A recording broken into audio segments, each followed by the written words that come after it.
पाकिस्तान में 8 फरवरी को national assembly और प्रांतीय असेंबलियों के लिए मतदान हुआ, लेकिन अभी तक कहीं भी सरकार का गठन नहीं हो पाया है।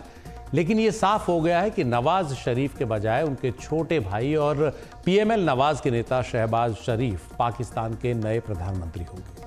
पीएमएल नवाज ही पाकिस्तान नेशनल असेंबली में सबसे बड़ी पार्टी बनकर उभरी है। पाकिस्तान पीपल्स पार्टी ने सरकार में शामिल होने से मना कर दिया है। वो मुद्दों पर आधारित समर्थन बाहर से ही देगी। बदले में आसिफ अली जरदारी के राष्ट्रपति बनने का रास्ता साफ होगा। नेशनल असेंबली में वैसे सबसे ज्यादा 101 सीटें आजाद उम्मीदवारों ने जीती हैं, जिनमें अधिकतर पीटीआई के कार्यकर्ता हैं और पीटीआई इमरान खान की पार्टी है। जानकारी के मुताबिक पीटीआई के ये जीते हुए सांसद एक छोटी पार्टी मजलिसे वहदात मुस्लिमीन के साथ समझौता करके उसके बैनर तले नेशनल असेंबली में बैठेंगे।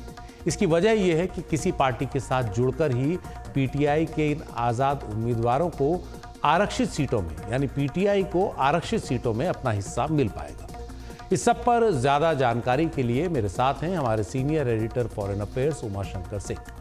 उमा, पाकिस्तान की नेशनल असेंबली में सत्ता का जो बंटवारा है उसका क्या फॉर्मूला आखिर तय हुआ है? किसे क्या मिलने जा रहा है और क्यों? जी देखिए, पाकिस्तान में बिखरे हुए जनादेश को समेटकर सरकार बनाने का जो फॉर्मूला है वो तय हो गया है। जैसा कि हमने अपने दर्शकों को सबसे पहले बताया था कि नवाज शरीफ नहीं बल्कि शहबाज शरीफ को पीएम बनाने की संभावना अधिक है, वही हुआ है। शहबाज शरीफ प्रधानमंत्री पद के उम्मीदवार होंगे, इसका औपचारिक ऐलान कर दिया गया है। और ये औपचारिक ऐलान जो है वो पाकिस्तान पीपल्स पार्टी के जो नेता हैं बिलावल भुट्टो जरदारी, उन्होंने खुद किया है और वो पाकिस्तान पीपल्स पार्टी के समर्थन से पीएम बनेंगे। हालांकि पीपीपी उनकी सरकार में शामिल नहीं होगी बल्कि बाहर से समर्थन देगी। इसका ऐलान भी बिलावल भुट्टो जरदारी ने खुद प्रेस कॉन्फ्रेंस में किया। पीपीपी का कोई मंत्री नहीं बनेगा, ये भी कहा कि पीपीपी देश में अस्थिरता और अराजकता नहीं चाहती है और न ही तुरंत दोबारा चुनाव चाहती है, इसलिए ये फैसला किया गया है। एक अहम बात यह भी है कि बिलावल भुट्टो जरदारी ने खुद को पीएम की रेस से बाहर बताया, कहा कि उनकी पार्टी के पास नंबर नहीं है इसलिए वे पीएम नहीं बन सकते। तो सवाल है कि पीपीपी को सत्ता में किस रूप में भागीदारी जो है वो मिलने जा रही है। जैसा कि हमने अपने दर्शकों को सबसे पहले बताया था कि पीपीपी के जो नेता हैं आसिफ अली जरदारी, उनको राष्ट्रपति का उम्मीदवार बनाया जा सकता है, वही हुआ है। बिलावल भुट्टो ने इसका ऐलान कर दिया है कि आसिफ अली जरदारी राष्ट्रपति का चुनाव लड़ेंगे। मौजूदा राष्ट्रपति आरिफ अलवी का कार्यकाल जो है वो पिछले साल ही खत्म हो गया। आम चुनाव की वजह से ही राष्ट्रपति का चुनाव जो है वो रुका हुआ था। संघीय और प्रांतीय असेंबलियों के शपथ के बाद जो है वो इलेक्टोरल कॉलेज पूरा होते ही पाकिस्तान में राष्ट्रपति का चुनाव होना है, लिहाजा जरदारी का जो इंतजार है वो अधिक लंबा नहीं होने जा रहा। राष्ट्रपति की कुर्सी के अलावा पीपीपी जो है वो संसदीय पदों पर भी अपने सांसदों को बिठाएगी, ये भी फॉर्मूला तय हुआ है। उमा, पाकिस्तान में सत्ता के बंटवारे का प्रांतीय स्तर पर क्या फॉर्मूला तय किया गया है? देखिए, अगर सबसे पहले बात करें कि पंजाब में क्या होगा, तो पंजाब की 297 सीटों में से पीएमएल-एन को 138 सीटें मिली हैं, पीपीपी को 10 और एमक्यूएम को 7। पीएमएल-एन को यहाँ भी पीपीपी और एमक्यूएम के समर्थन की ज़रूरत है। मरियम नवाज को पंजाब के मुख्यमंत्री के तौर पर आगे किया गया है, उम्मीदवार के तौर पर आगे किया गया है। पंजाब में गवर्नर का जो पद है वो पीपीपी को जाएगा, यानी कि एक तरह का लेन देन है ये। इसके अलावा अगर सिंध की बात करें तो सिंध में 130 सीटों पर चुनाव हुए और यहाँ पाकिस्तान पीपल्स पार्टी ने 83 सीटें जीतकर अपनी सरकार बनाने का जो दावा है वो सुनिश्चित किया है। पीएमएल-एन का समर्थन उसे मिलेगा यहाँ, क्योंकि जो संघीय सरकार को पीपीपी समर्थन दे रही है। लेकिन एक पेंच ये भी है कि एमक्यूएम यहाँ गवर्नर का पद चाहती है, लेकिन पीपीपी से उसकी तनातनी जो बरकरार है, तो देखना होगा कि क्या एमक्यूएम को गवर्नर का पद मिलता है या नहीं मिलता है। इसी तरह आगे बढ़ें और खैबर पख्तूनख्वा की बात करें तो खैबर पख्तूनख्वा की 115 जो जनरल सीटें हैं उस पर चुनाव हुए। पीटीआई के 80 आज़ाद उम्मीदवारों ने जीत हासिल की और वो सबसे बड़ी पार्टी या सबसे बड़े गुट के तौर पर उभरे हैं। इतना नंबर होने के बाद भी पीटीआई अपने बूते सरकार नहीं बना सकती।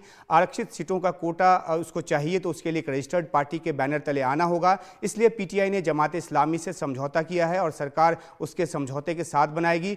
जमात इस्लामी ने 3 सीट जीती है, लेकिन वो ज़रूरी इसलिए है क्योंकि एक रजिस्टर्ड जो पार्टी है उसका बैनर पीटीआई को उनके ज़रिए मिल जाएगा। और अगर बलूचिस्तान की बात करें तो बलूचिस्तान में 51 सीटों पर चुनाव हुए हैं और पाकिस्तान पीपल्स पार्टी यहाँ सबसे बड़ी पार्टी के तौर पे उभरी है। हालांकि सिर्फ 11 सीटें उसे मिली है, पीएमएलएन को 9 सीटें मिली है और जेयूआईएफ को यानी फजलुल गुट को, जमात इस्लामी फजलुल गुट को यहाँ पे 8 सीटें मिली है। और पीपीपी ने यहाँ अपने नेतृत्व में सरकार बनाने का दावा किया है। हालांकि इस दावे पे तमाम सवाल हैं, लेकिन फिर देखना है कि यहाँ पर क्या होता है, मिली जुली सरकार किस तरह से बनती है। उमा, नवाज शरीफ प्रधानमंत्री नहीं बन रहे हैं, अपने छोटे भाई को वो प्रधानमंत्री बनाने जा रहे हैं। आखिर ऐसा नवाज शरीफ क्यों कर रहे हैं? ये कहा जा रहा था कि अब पाकिस्तान की बागडोर फिर नवाज शरीफ के हाथों में होगी, लेकिन वो अब पीछे हट गए। जी देखिए, नवाज शरीफ ने पीएम नहीं बनने का फैसला किया है क्योंकि नवाज शरीफ एक ऐसी अल्पमत सरकार को लीड नहीं करना चाहते जिसमें कभी भी पीएम बदलने या सरकार गिरने का खतरा हो।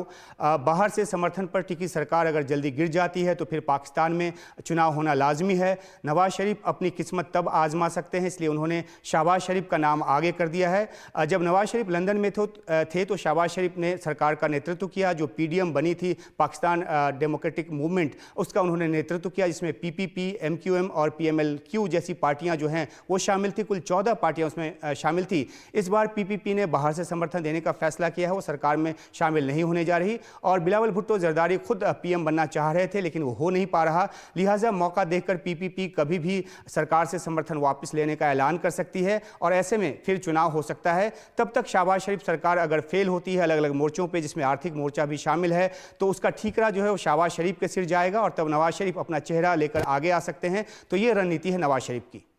पाकिस्तान पीपल्स पार्टी के नेता आसिफ अली जरदारी ने इमरान की पार्टी पीटीआई के जो नए चुने हुए सांसद हैं उनसे कहा है कि वो भी साथ आएं।